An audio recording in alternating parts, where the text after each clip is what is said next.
ሰላም በዚህ ቪዲዮ ሌክቸር ደግሞ የምናየው እንግዲህ ሎንግ ሬንጅ ኦብጀክቲቭስ የሚለው ነው። በባለፈው እንግዲህ እስከ ሚድ ሬንጅ አይተናል።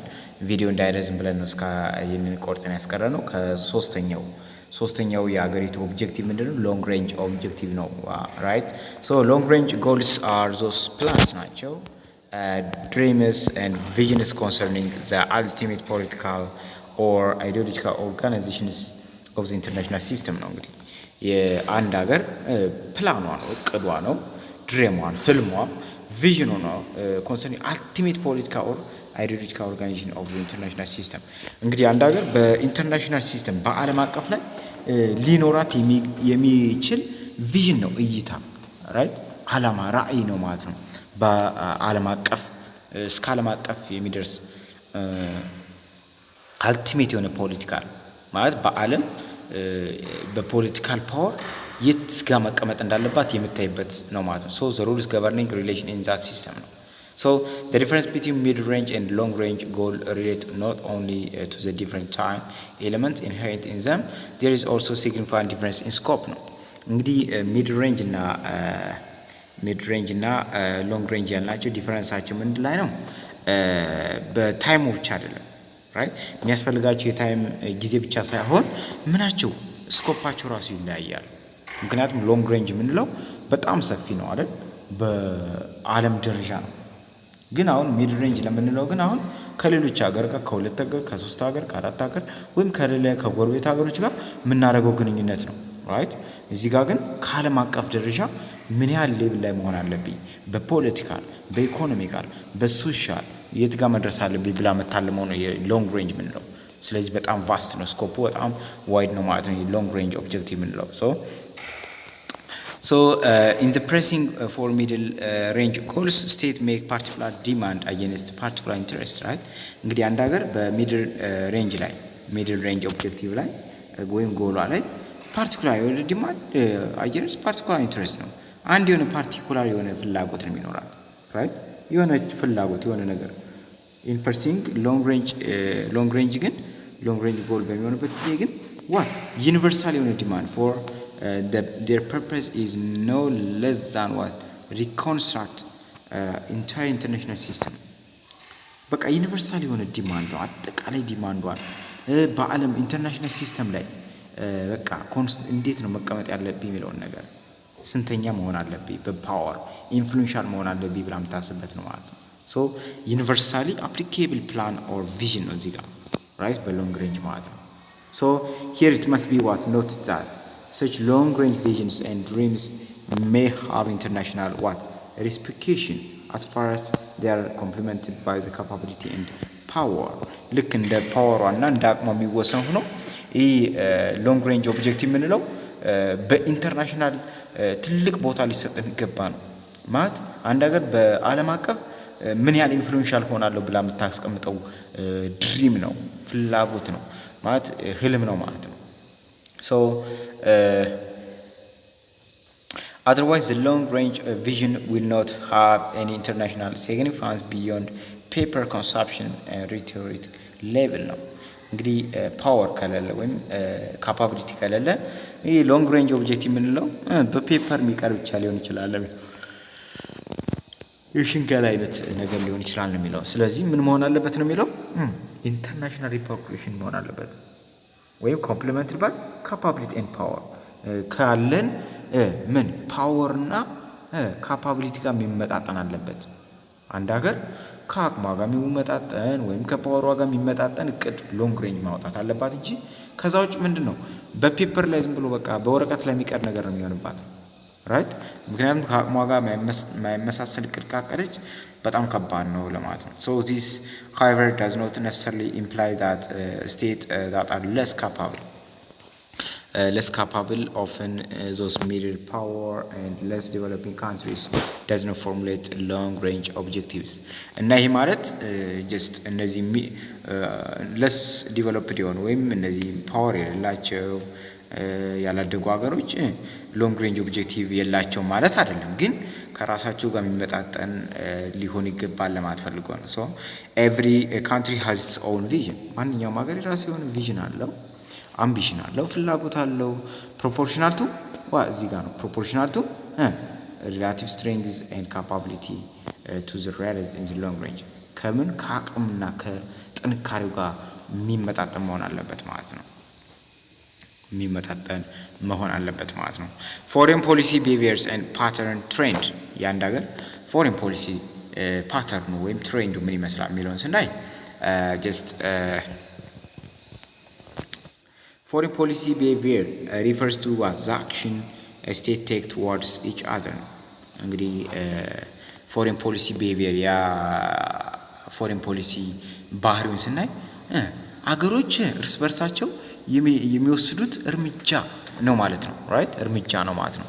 ራይት የሚወስዱት አክሽን ተግባር ነው ማለት ነው። so it is important to note that the actions usually are not the end in themselves ብዙ ጊዜ ይሄ ማየት ያለባችሁ ምንድነው አክሽናቸው ብዙ ጊዜ ምንድነው they may not be what the end themselves but are tied in some way with a larger purpose from long range objective to short range objective that leaders hope to achieve in their dealing with other countries no matter.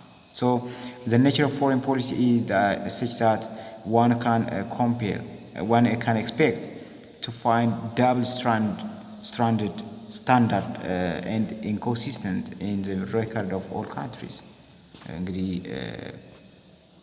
So it is not easy to label countries as simple peace-loving or warlike or to use other such categorization. እንግዲህ just አንድ ነገር በቀላሉ ዝም ብለን ይቺ ሀገር ጦርነት የምትወድ ነች፣ ጦርነት ትጣላለች ምናምን ማለት አንችልም ነው የሚለው።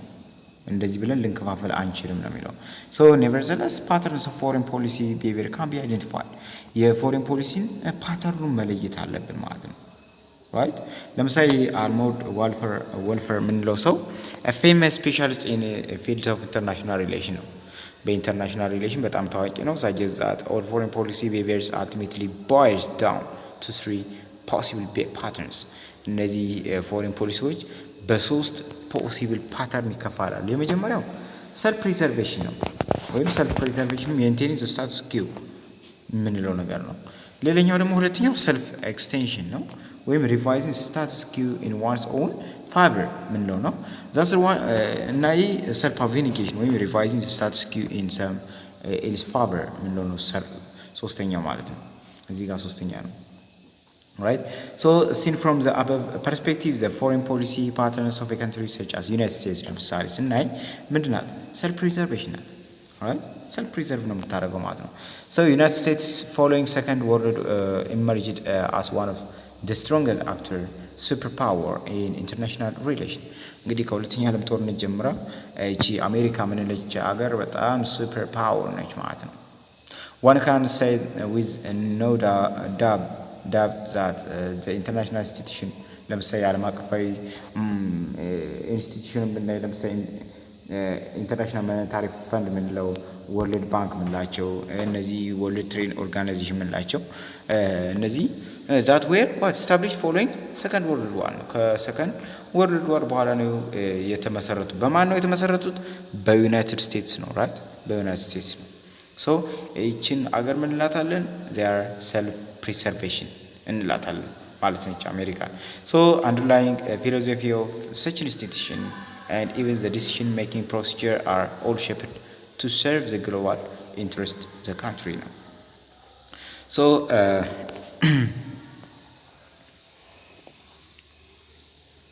even the United Nations has been serving the interest of the United States as the country has key position in the Security Council as one of the veto power among the few.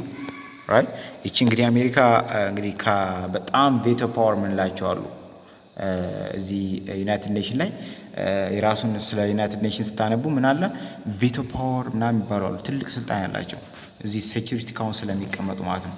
እና ቬቶ ፓወር የመጀመሪያው ቀዳሚዋ ናት እቺ አሜሪካ። right ከጥቂት 5 ናቸው 6 ናቸው ቬቶ ፓወሮች። ከነሱ ውስጥ አሜሪካ የመጀመሪያዋና ቀዳሚዋ ነች። right so cognizable of all other advantages that accrue from the existing international system, the international economic order, United States has become what a staunch supporter of international order. እንግዲህ አሜሪካ ለሌሎች ሀገር ወይም እነዚህ በኢኮኖሚክ ኦርደር እንዲኖር በኢኮኖሚም ሆነ በሴኩሪቲ ደህንነት እንዲኖር ዋና አጋዥ አካልነት ማለት ነው። ለሌሎች ሀገሮች መኖርም መሰረት ናት ማለት አሜሪካ። So any attempt to reform the international system and the political economic order will face strong criticism if not treat or use force sanction. So this day United States has become the solid defender of the international system. እንግዲህ ዩናይትድ ስቴትስ ምንድነው solid defender ወይም ብቸኛዋ የዓለም ሲስተም ወይም የዓለም አቀፍ ሲስተሙ ስርዓቱን በመጠበቅ የምትታወቅ ናት ማለት ነው። ወይም ሊበራል ኢኮኖሚ ፖለቲካል ኦርደር ያላት አፌዝ ኮላፕስ ኦፍ USSR and decline of communist ideology። እንግዲህ እቺ ከመጣ ዩናይትድ ስቴትስ ከመጣች በኋላ ነው USSR ወይም ሶቪየት ዩኒየን ወይም ራሽያ ምንላት ሀገር እቺ ኮሚኒስት የሆነች አይዲዮሎጂ የምትጠቀም ሀገር የወደቀችው ማለት ነው። So on the other hand, newly emerging powers such as China, India, Brazil, Germany and others are competing to restructure the international institutions.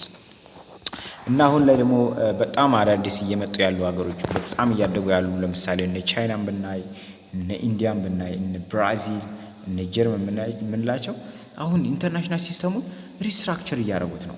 ራይት ኮምፒት እያደረጉ ነው፣ ውድድር ላይ ናቸው ዓለምን ለመቆጣጠር ማለት ነው። so and different regions so as to create enabling environment to promote their national interest, right? ምክንያቱም ይህን በሚያደርጉበት ጊዜ ናሽናል ኢንትረስታቸውንም ያስጠብቃሉ ማለት ነው። right? such policy trend can be what equated with welfare model of self extension የሚባለውን ጋር ኢኩዌት ይሆናል ማለት ነው። so the third model ሶስተኛው ደግሞ ሞዴል ስናይ the third model self abnegation ነው። self abnegation ነው ሪፍሌክት እነዚህ ሰልፍ አብኔጌሽን የምንላቸው ራሳቸው ለሌሎች ፓወር ላላቸው አካሎች አሳልፎ የሚሰጡ ናቸው፣ ወይም ለነዛ እንዲጠብቁላቸው ምናምን የሚፈልጉ ናቸው፣ እንዲከላከሉላቸው። ለምሳሌ ኢትዮጵያውን አሜሪካ እንድትጠብቃት አንዳንዴ ትፈልጋለች።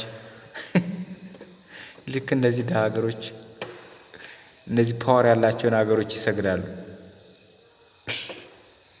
So the third model, self-abnegation, reflects the foreign policy trends that are being displayed in what less developing countries. ይህ self-abnegation የምንለው ሶስተኛው ነው። በጣም ለስ ወይም ያላደጉ ሀገሮች የሚጠቀሙት ሲስተም ነው። So this can be what seen in the weak state of the world, right? The weak state of the world now, which fails to what defend and promote their national interest in the external relation. በዓለም አቀፍ ግንኙነት ላይ የራሳቸውን ኢንተረስት ማስጠበቅ ያልቻሉ ደካማ ሀገሮች ናቸው ማለት ነው። ይህ ሰልፍ አብኔጌሽን የምንላቸው states there are weak and very much depend on foreign aid። እነዚህ በውጭ ምንድነው በጣም ደካማ ናቸው፣ በውጭ ሀገር እርዳታ ነው የሚኖሩት። have with many problem in order to what pursue an autonomous policy። ራሳቸውን የቻለ ፖሊሲ እንዲኖራቸው በጣም አስቸጋሪ ችግር ላይ ያሉ ናቸው። such countries may succumb to such challenge and compromise its lasting national interest for temporary and immediate benefits። እንግዲህ ኮንቴምፖራሪ ወይም ለኢሚዲየት ቤኔፊት ምን ይሆናሉ ማለት ኮምፕሮማይዝ ያደርጋሉ፣ ስምምነት ይገባሉ። in the next video ደግሞ the foreign policy dimension የሚለውን እናያለን ማለት ነው። የፎሬን ፖሊሲ ዳይሜንሽኖች እነሱን በደንብ የምናይ ይሆናል። ይህን ቪዲዮ ከወደዳችሁት ላይክ፣ ሰብስክራይብ፣ ሼር በማድረግ እኔም እንድታግዙኝ ስል በአክብሮት እጠይቃለሁ። መልካም የጥናት ጊዜ